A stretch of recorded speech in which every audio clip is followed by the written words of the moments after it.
wassalatu wassalamu ala Rasulillah wa ala alihi wa sahbihi wa man tabi'ahu wa wala. Subhanaka la ilma lana illa ma 'allamtana innaka antal alimul hakim.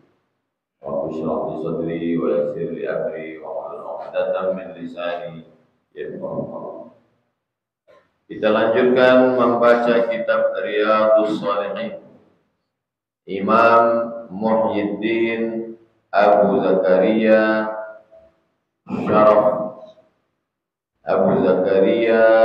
Yahya Ibn Sharaf An-Nawawi, atau lebih dikenal dengan nama Imam An-Nawawi, meninggal 676.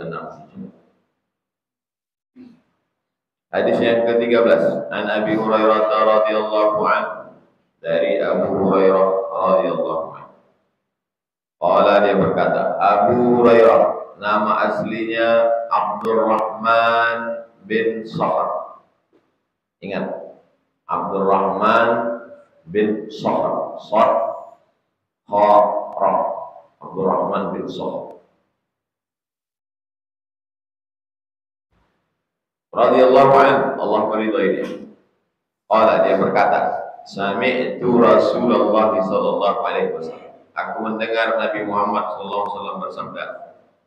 Apa kata Nabi? Wallahi, demi Allah. Wallahu, dan Allah. Wallahi, demi Allah. 3 cara bersumpah. Wallahi, tallahi, billah. Kalau sudah bersumpah, maka di antara sifat orang munafik, orang ingkar janji, melanggar sumpah. Idza haddatsa kadzaba, kalau bicara dusta. Wa idza wa'ada, kalau berjanji akhlafa, ingkar. Wa idza tumina, kalau dia diberi amanah, khana, berkhianat. Jadi kalau datang besok, insyaallah. Betul jadi datang besok. Betul insyaallah.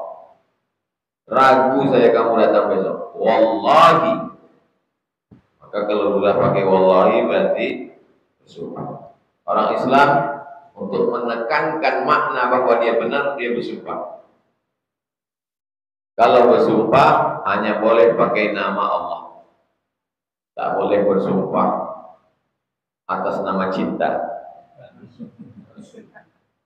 Bersumpah itu hanya atas nama Allah. Di pengadilan diminta oleh hakim, benarkah saudara melihat peristiwa ini? Benar. Berani bersumpah? Iya. Coba bersumpah. Wallahi, tallahi, billah. Wallahi, demi Allah. Kata Nabi Muhammad SAW. Ini aku la astaghfirullah, aku minta ampun kepada Allah. Wa atubu ilaihi, aku bertaubat kepada Allah. Bil yaumi, sehari semalam, aktsara min 70 marrah, lebih dari 70 kali. Aku beristighfar kepada Allah dan aku bertaubat kepada Allah sehari semalam lebih dari 70 kali. Bagaimana cara beristighfar? Astaghfirullah. Bagaimana cara bertobat? Wa atubu ilaih. Maka dalam satu ucapan itu sudah terkabung istighfar dan taubat. Astaghfirullahaladzim alladzi la ilaha illa huwal hayyul qayyum wa atubu ilaih. Bagaimana caranya biar supaya satu hari kita beristighfar dan bertobat 70 kali? Bisa habis selesai sholat 20, habis subuh 20, habis zuhur 20, habis asar 20, habis maghrib 20, habis isya 20. Tapi kalau saya cicil. Habis sholat malam, bangun, mandi. Habis mandi, sholat sunat wudu. Habis sholat sunat wudu, sholat sunat taubat. Habis sholat sunat taubat, sholat sunat tahajud. Habis sholat sunat tahajud, sholat sunat hajat. Habis sholat sunat hajat, sholat sunat witir. Duduk menunggu azan subuh, istighfar 100 kali. Supaya lepas tanggung jawab kita mengikut sunnah Rasulullah SAW. Bahwa nanti kita dikasih Allah sampai zuhur sampai asar, bonus tambahan. Yang penting pokoknya untuk satu hari ini sudah 100 kali. Orang bertobat itu kan karena dosa. Nabi Muhammad itu adakah dosanya? Ada dosa Nabi? Lalu kenapa dia bertobat? Bertobat dari zina, bertobat dari riba, bertobat dari riba, bertobat dari mencuri. Nabi tak ada dosanya. Lalu itu apa dia bertobat? Maka hadis ini dibahas oleh para ulama. Kenapa Nabi beristighfar padahal dia tidak bersalah? Yang pertama, dia mau mengajarkan umatnya. Seolah-olah dia mengatakan begini, sedangkan aku yang tak berdosa ini aja istighfar 70 kali. Kalian berapa? Itu mana yang pertama. Mana yang kedua? Dosa menurut kita itu berjudi, berzina, riba, makan haram, riba, namimah. Itu dosa menurut kita. Tapi dosa menurut orang yang sudah sangat dekat dengan Allah, perkara-perkara yang remeh-temeh sepele pun dianggapnya dosa. Lalai waktu sekedip mata pun dianggapnya dosa. Makanya keluar dari WC, apa bacaan keluar dari WC? Ghufranaka, ghufranaka, ampunanmu, maafkan aku. Mana ada dosa orang dalam WC? Apa dosa dia dalam WC? Selama di dalam WC, mulutnya, lidahnya tak menyebut nama Allah. Padahal lisan ini diciptakan untuk menyebut nama Allah. Maka keluar dia dari situ, dia katakan, ghufranaka, ampunkan aku ya Allah. Jadi memandang sesuatu yang remeh-temeh sebagai dosa, karena dilakukan di hadapan Allah Subhanahu wa ta'ala. Ngupil itu ngorek hidung. Ngorek hidung itu dosa apa tak dosa? Tak ada ayat melarang ngupil. Tak ada pula hadis melarang ngupil. Ngupil itu dosa atau tak dosa? Mengatakan aku beristighfar 70 tak lebih. Coba tengok bunyi tes yang pertama. Aksar min sab'ina marrah, lebih dari 70. Apakah 100 itu lebih dari 70? Bisa satu hari 70, bisa satu hari 100. Kita kalau tidak beristighfar di luar sholat, yang biasa setelah sholat, berarti cuma 15 kali. Habis subuh, astagfirullahaladzim, astagfirullahaladzim, astagfirullahaladzim, alladzi la ilaha illa huwal hayyul qayyum wa atubu ilaih. Subuh, zuhur, asar, maghrib, isya, 3 kali 5, 15 kali itu. Makanya bagus dipatok, terserah mau habis subuh buat 100 kali. Nanti yang zuhur, asar, maghrib itu tambahannya adalah bonus. Terserah, saya tak wajibkan, karena ini sunnah. Tapi kalau kita mau cinta kepada Nabi, tanamkan melalui amalan-amalan yang nampaknya sunnah, sepele, untuk supaya kita mengamalkan sunnah Rasulullah Sallallahu Alaihi Wasallam. Ini juga dalil kenapa di beberapa zikir itu pakai bilangan angka.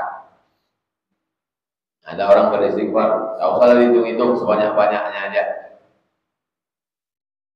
Ya ayyuhalladzina amanu dzkurullaha dzikran katsira.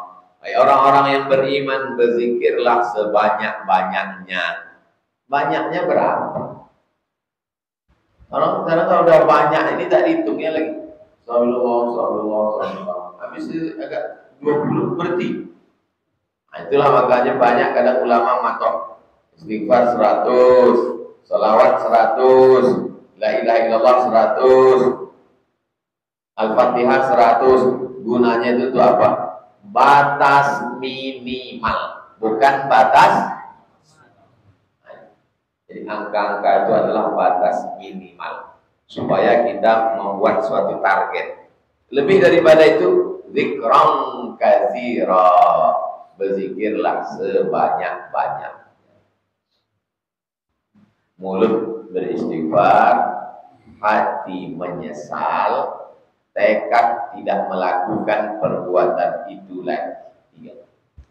Mulut istighfar, hati menyesal, tekad untuk tidak membuat perbuatan itu selamanya. Itu disebut dengan taubat. Taubat artinya rujuk. Apa arti taubat? Rujuk. Ini jalan ini lurus. Ihdinas siratal mustaqim. Wa anna hadza sirati mustaqiman. Jalanku ini lurus. Waktu mau melewati jalan yang lurus ini, ada agak-agak membelok sedikit. Balik ke jalan lurus. Di mana tempat tinggal Ustaz tuh? Jalan Kamboja. Jalan Kamboja ini lurus. Ihdinas siratal Kamboja. Tunjukkan aku jalan Kamboja. Nampaknya perumahan cantik sebelah kiri. Bagus perumahan. Membelok pula dari dalam. Menengok-nengok dulu. Mana tahu ada yang cocok nanti dibeli. Biar dekat tinggal sama orang sowan. Belok dia ke dalam. Belok. Datang kawannya tanya, kita tadi kan mau ngaji. Iya, kenapa kok belok situ? Oh iya ya. Balik dia ke pangkal jalan Kamboja itu, balik ke jalan asli itu disebut dengan taubat. Udah balik kau ke jalan Kamboja? Udah taubat. Itu asal kata taubat. Taba yatubu taubatan. Taubat artinya kembali ke pangkal jalan, kembali ke jalan yang lurus. Rawahu Muslim. Ini hadisnya ada dalam Sahih Muslim. Dalam Sahih Bukhari 70, dalam Sahih Muslim 100. Dua-duanya kita amalkan. Siapa yang mengamalkan 70 tak dapat 100, tapi yang mengamalkan 100 pasti dapat 70. Kalau begitu amalkan, mantap. Karena ada juga orang bingung saya bawa, tapi sekarang ini kontradiktif ini 70 100. Terus dua-dua belum saya amalkan. Sampai satu yang paling banyak 100. Wa'an hadis 15. Wa'an Abi Hamzata, dari Abu Hamzah, namanya Anas bin Malik Al-Ansari, orang Ansar, orang yang datang dari Makkah ke Madinah, muhajirin. Orang di Madinah yang menolong Nabi, Ansar. Khadimi Rasulillah, khadim, pelayan, pembantu. Khidmah perbuatannya. Saya ini berkhidmah kepada Ustaz Somad. Berkhidmah. Kalau orang Arab, ada yang bisa saya bantu? Ayo khidmah. Karena antum jumpa dengan Habib, dengan Syekh nanti. Pas jumpa, Syekh, ayo khidmah. Ayo khidmah kalau bahasa kampungnya, what can I do for you? Ayo khidmah. Orang yang berkhidmah itu namanya khadim. Perbuatannya khidmah, melayani.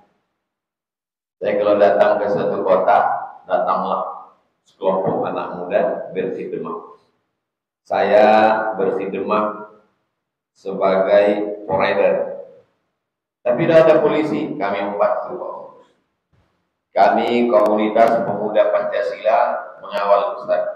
Kami komunitas Jawara Betawi mengawal.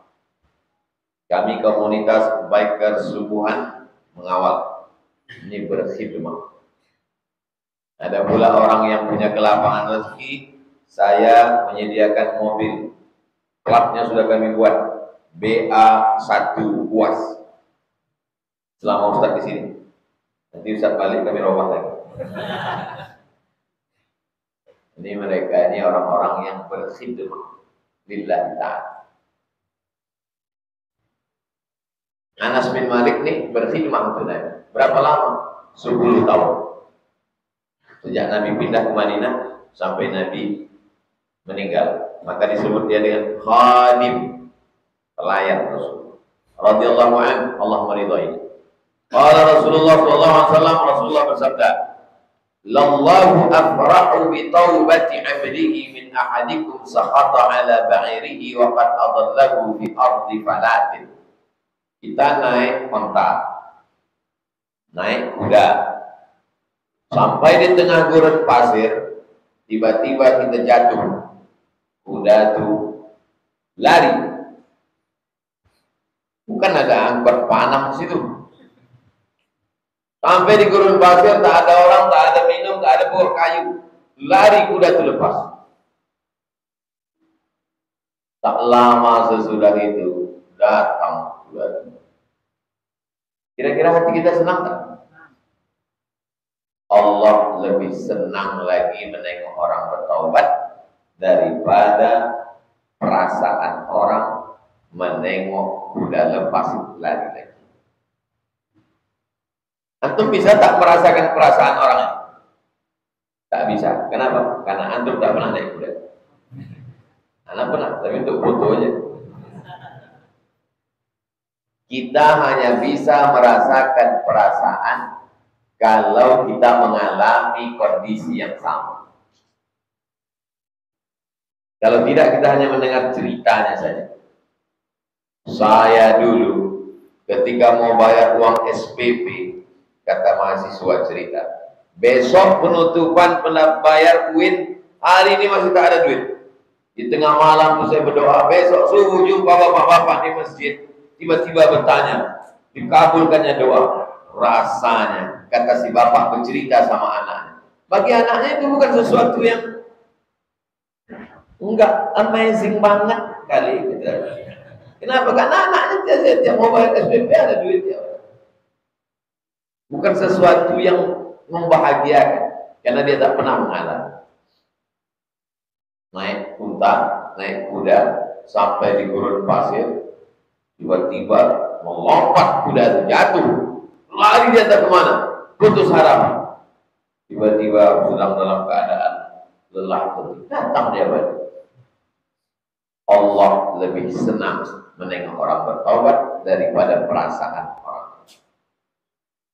Hadis ini problem atau tak problem? Problem. Kenapa? Menyamakan perasaan Allah dengan perasaan makhluk. Padahal Allah itu walam yakul lahu, tak sama. Jadi kalau baca dalam Quran, dalam hadis nanti ada model begini, ini tidak boleh dipahami secara letterlik, secara zahir tak boleh. Dia mesti memahaminya secara maknawi, bahwa maknanya di sini adalah Allah senang menengok orang bertaubat. Jadi kalau begitu, Allah senang menengok orang sholat, Allah senang menengok orang puasa sunat, Allah senang menengok orang berzikir, Allah senang menengok orang baca Quran. Tapi orang lupa, Allah senang menengok orang bertaubat. Taubat juga adalah ibadah. Yang ibadah itu Pak Ustaz kan sholat sunat, puasa sunat, zikir, baca Quran, sedekah. Taubat juga ibadah. Dan Allah senang menengok orang bertaubat. Maka ada orang yang amalannya tak ada amalan dia yang lain, amalnya istighfar. Astagfirullah, astagfirullah. Oh, kenapa amal kau cuma istighfar? Aku merasa aku banyak dosa, Pak Ustaz. Aku tak layak untuk mengucapkan yang lain. Aku istighfar.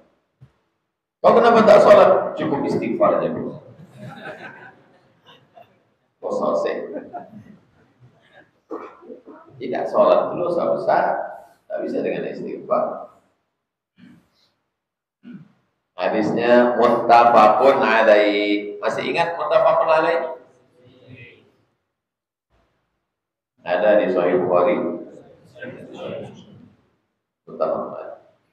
Wa fi riwayatin li Muslimin, dalam riwayat Muslim, tengok, ada semua di kepala Imam Nawawi.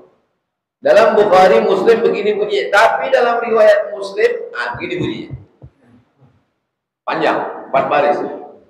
Lallahu asyaddu farahan, Allah sangat bahagia senang, bitaubati abdihi, menengok hambanya bertaubat, hina yatubu ilaihi, ketika dia bertobat kepada Allah.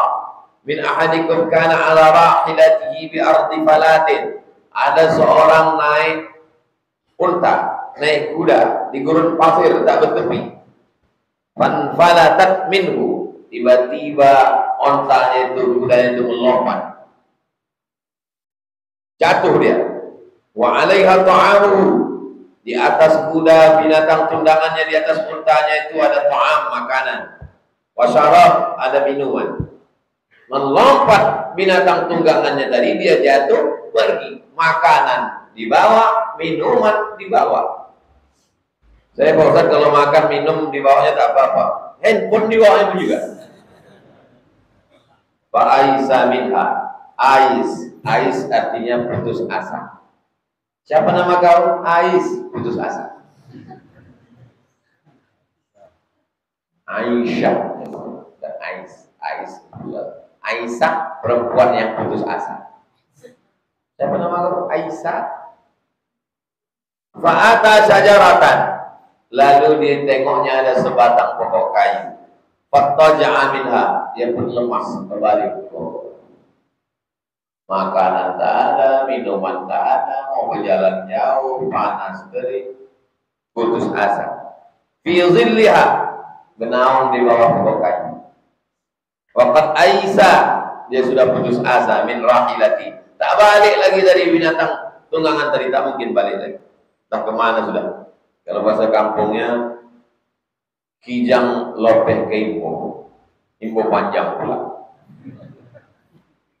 Fabainama huwa kadzalik, ketika dia sedang bersandar lemas di bawah pokok kayu tadi, idh huwa biha qa'imatun indahu, pokok kayu layang-layang, tiba-tiba menoleh dia ke kanan, ditengoknya ada binatang tunggangannya dari balik. Fa'aqadha bihitamiha, ditariknya tali binatang tunggangannya tadi. Tsumma qala min syiddatil farahi, saking senangnya dia, apa kata dia? Allahumma anta abdi wa ana rabbuk. Allahumma anta abdi wa ana rabbuk. Engkau hambaku dan akulah Tuhan. Rupanya orang kalau sudah saking senangnya, kata-kata yang keluar dari mulutnya itu sudah tak jelas. Jadi kalau antum tengok nanti kawan antum ngomong, cakapnya udah, itu berarti dua kemungkinan, terlalu senang atau utang lirik pikir. Laki-laki kalau sudah terlalu senang, cakapnya sudah tak betul lagi. Adinda, ku nanti kau 1000 tahun lamanya. Kira-kira cakap itu betul atau tak betul? Berapa tuh? 40 tahun ya sakit pinggang, 1000 tahun pula lagi. Tapi kata-katanya itu tidak dipahami secara letterlik. Jadi abang datang ke rumah aku nanti, aku senang kali bisa kau sambut datang, insyaallah saya datang. Berapa lama lagi? Ya sebatang rokok lah. Kata sebatang rokok itu betul atau tak betul? Rokok apa? Kalau cerutu.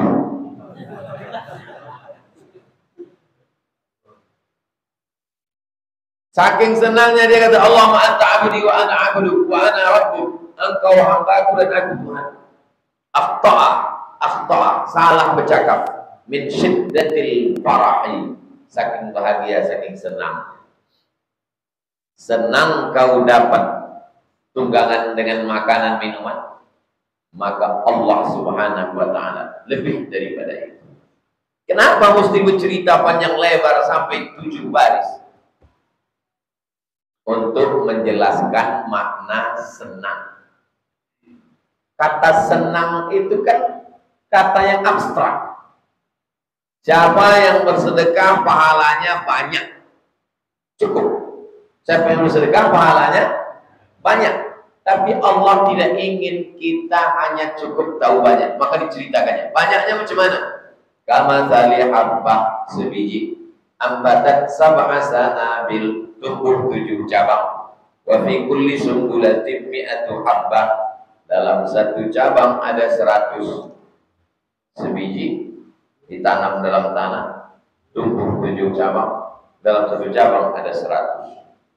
Beda tak penjelasan yang tadi banyak dengan setelah dijelaskan dengan perumpamaan?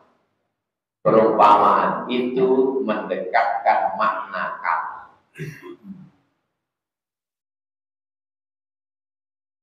Kecewa. Seorang anak muda yang sudah dijanjikan akan menikah dengan anak gadis, tiba-tiba anak gadis itu tamat kuliah diambil orang lain. Apa kata yang paling tepat? Kecewa. Kecewa mesti dijelaskan. Bagaimana cara menjelaskan kecewa?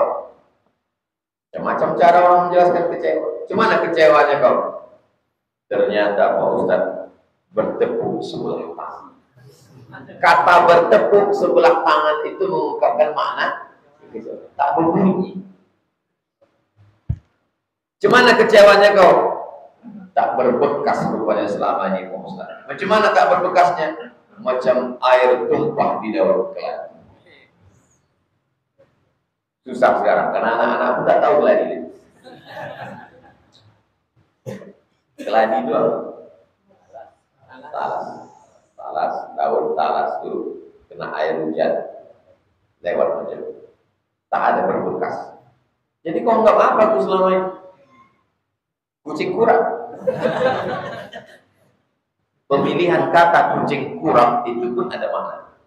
Sudahlah kucing kurang. Bukan kucing anggora.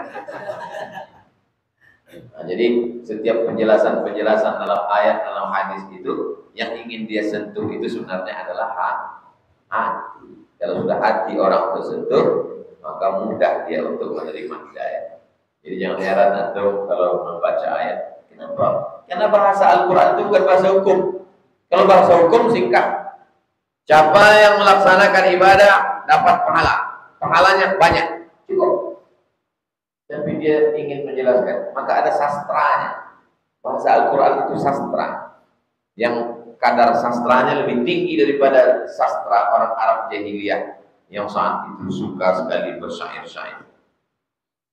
Maka mereka ketika mendengar ayat Quran itu mengatakan, mahal amri. Sihir ini. Terpukau dia mendengar kata-kata. Nomor 16. Dari Abu Musa Abdullah bin Qais al-Ash'ari, selalu dipanggil digelar dengan Abu Musa al-Ash'ari. Abu Musa al-Ash'ari ini pernah jadi gubernur. Semua orang berkirim surat pakai tanggal, pakai bulan. Orang Islam tak ada tanggal, tak ada bulan. Kata Abu Musa al-Ash'ari, majulah kita tak ada tanggalnya.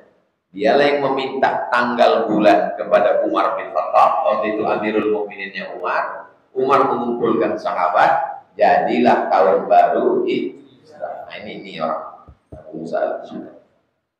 Ini Nabi, dia meriwayatkan dari Nabi SAW. Allah dia bersabda, Inna Allah Ta'ala yabusutu yadahu bil-lail.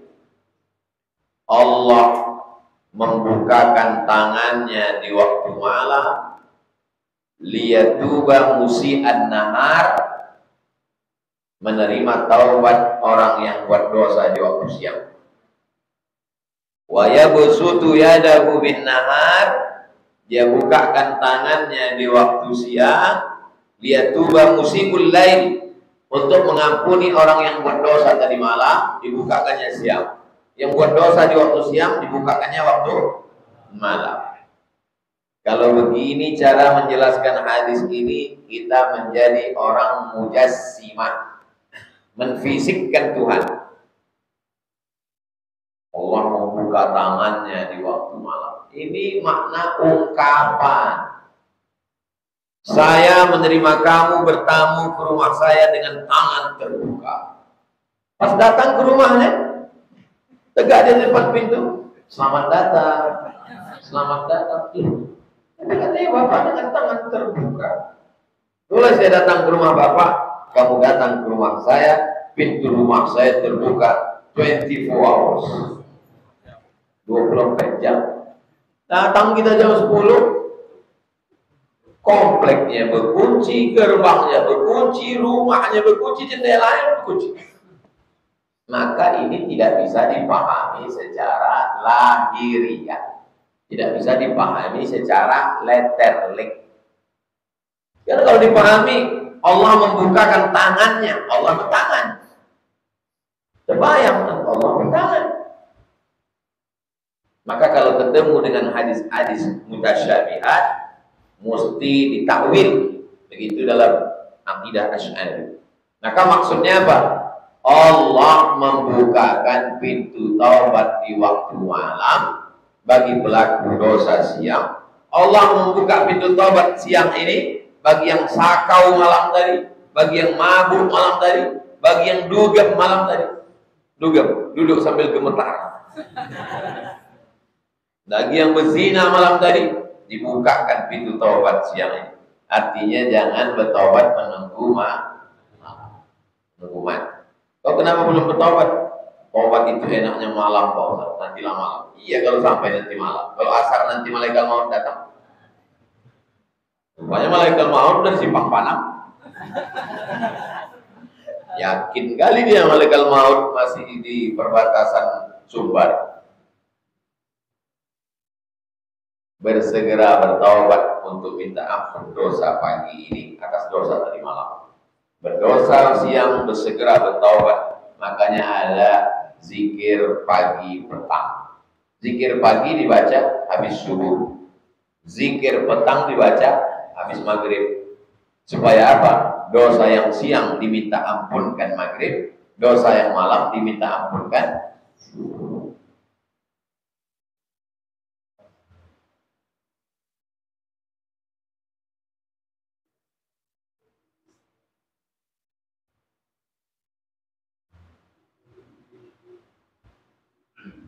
Sampai kapan pintu taubat ini dibuka?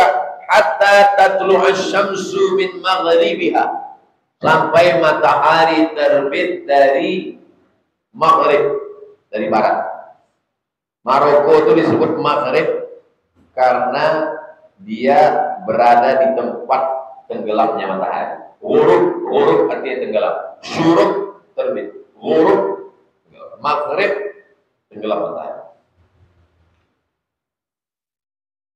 Matahari, bumi mengelilingi matahari.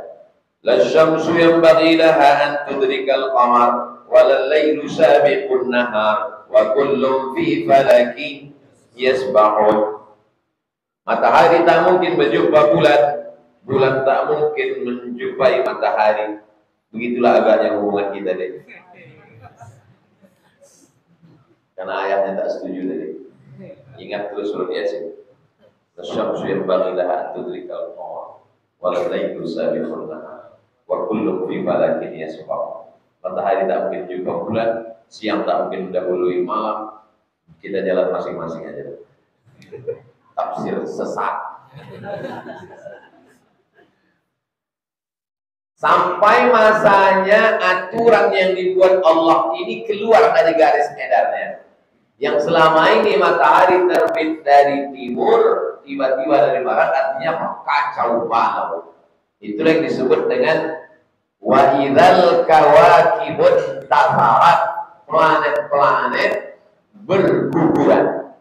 Sebelumnya aturannya itu matahari di tengah, bulan, bumi, Neptunus, Merkurius, Pluto, Mars berputar. Tiba-tiba putaran itu hancur kacau balau karena kehendak Allah SWT. Jadi kalau ada orang katakan, nggak mungkin matahari terbit dari barat. Secara andai ada orang tak bertuhan, dia tak percaya sama Tuhan, bahwa matahari terbit dari barat itu memungkinkan secara ilmu astronomi. Karena kalau putarannya itu dibalik, maka terbitlah matahari dari kiamat. Rawahu Muslimun, diriwayatkan Muslim. Kalau mau beli buku, Rasul bersabda, tak ada jelas riwayat siapa, jangan beli buku. Berarti hadisnya tak bisa dipertanggungjawabkan. Maka yakinkan di ujungnya ada garis HR Bukhari, HR Muslim, HR Abu Dawud, HR Nasai, HR Tirmidzi, HR Ibnu Majah, HR Malik, HR Ahmad bin Hanbal, HR Daud Qayalisi, HR Abdul Razak. Ciri hadis palsu tak ada disebut riwayat siapa. Rasul bersabda. Siapa yang meriwayatkan? Jumpa saya tadi malam. Oh siapa? Jumpa Nabi. Jumpa Kapolsek aja Pak ya. Jumpa Nabi.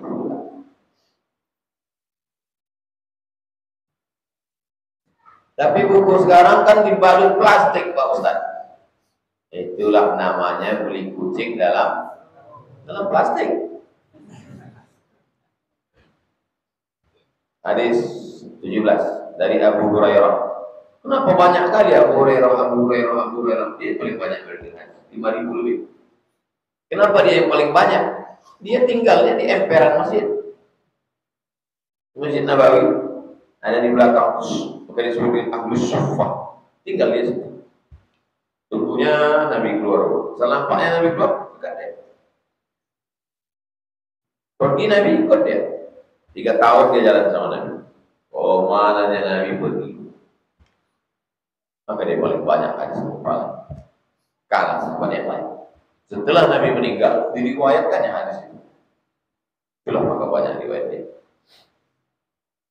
Jadi bukan lama kenalnya, tapi lama bersamanya. Kalau sekedar lama kenal, lamalah Abu Bakar Siddiq lagi. Sebelum masuk Islam udah kenal, masuk Islam 10 tahun di Makkah, 13 tahun di Makkah, di Madinah. Kalau cerita Islam 23 tahun sebelum Islam pun dah bekal. Tapi kenapa riwayatnya tak banyak? Abu Bakar sibuk dengan urusan, dia punya istri, dia punya anak, dia ngurus politik. Abu Hurairah tak. 3 tahun aja dia berkawan dengan Nabi.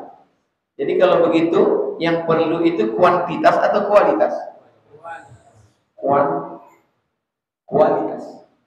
Singkat pertemuan kita, tapi berkualitas. Daripada lama tapi hampa.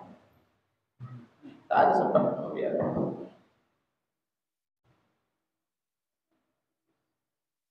Dari Abu Hurairah hadis ke-17, Nabi bersabda, "Man taba qabla an tatlu'a asy-syamsu min maghribiha." Siapa yang bertaubat sebelum matahari terbit dari barat, taballahu alaihi. Allah menerima taubat. Saya Pak Ustaz mungkin tak diterima Allah lagi taubat saya ini Pak Ustaz. Kenapa?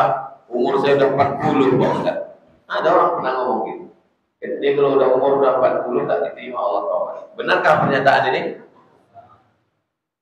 Taubat diterima selama matahari belum terbit dari barat.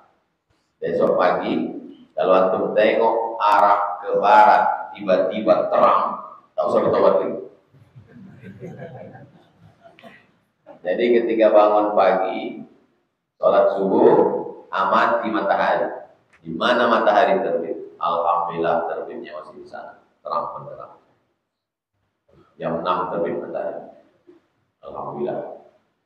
Tapi kalau tiba-tiba nampak matahari terbit di sana, tak ada gunanya lagi istighfar. Astagfirullah. Dah, siap-siap aja lah. Riwayat Muslim. Hadis 18 dari Abu Abdurrahman Abdullah bin Umar bin Khattab.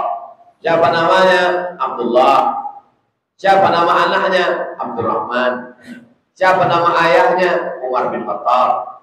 Siapa nama panggilannya? Abu Abdurrahman.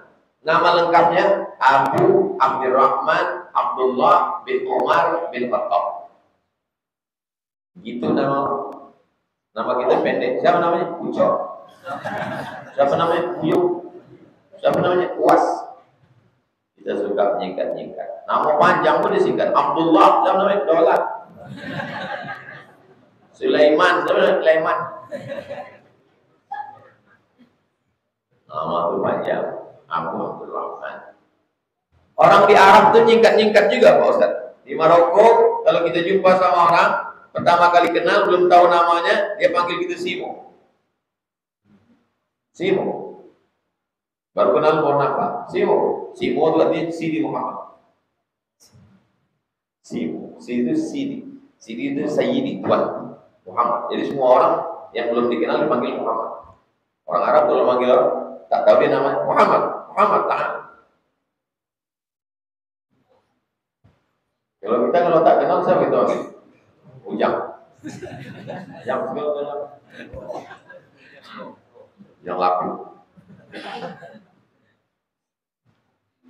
Hadis yang ke-18. Anak Nabi SAW dari Nabi. Inna Allah Azza wa Jalla yaqbalu taubatal abdi. Allah menerima taubat seorang hamba malam yu'arghir. Sebelum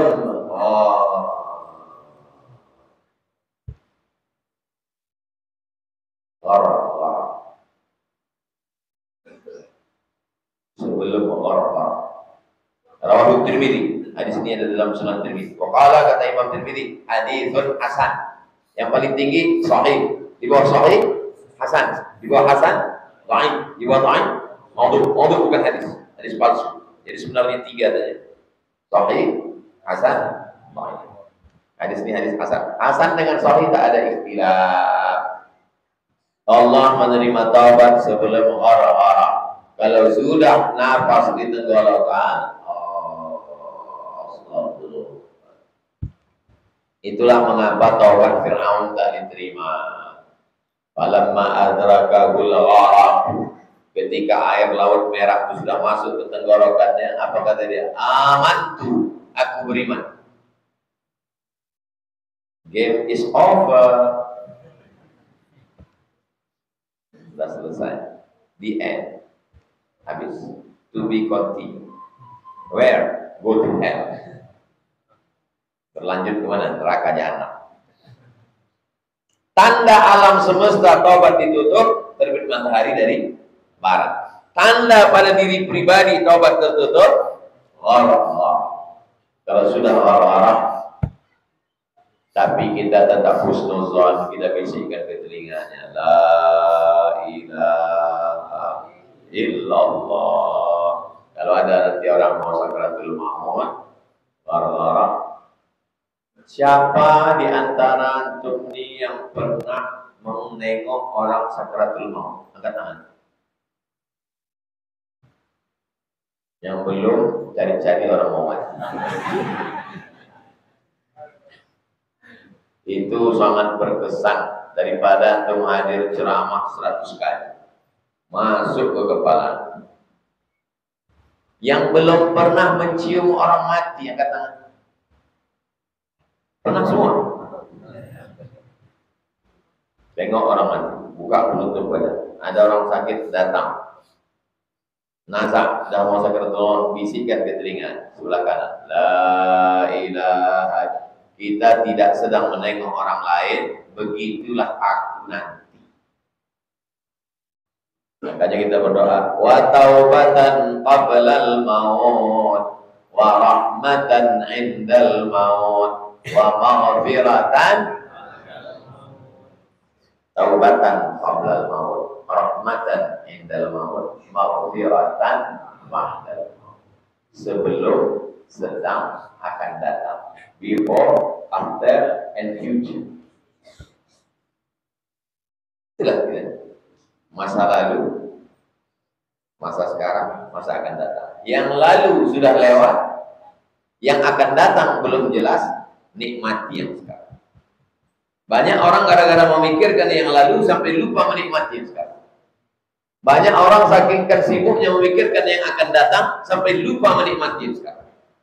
Akhirnya yang sekarang lewat, yang akan datang tak jelas.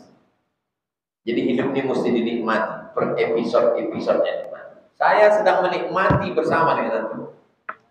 Karena boleh jadi tak ada jaminan ragu depan kita masih jumpa. Jangan sampai setelah mati baru menyesal. Kok ada lah kemarin pengajian. Saya masih ada, klaim belum ada. Mati menghadap Allah. Hadis 19. Hadis 19 ini panjangnya 1 lembar. Kalau dibaca sekarang jam 8 baru selesai. Jadi hadis yang ke-19 kita lanjutkan di masjid Muwahhidul Ummah, yang menyatukan umat. Kalau antum menengok umat ini terpecah belah oleh ormas aliran, itu bersatunya hanya di Masjid Muhammad. Nantikan Rabu depan, jangan kemana-mana.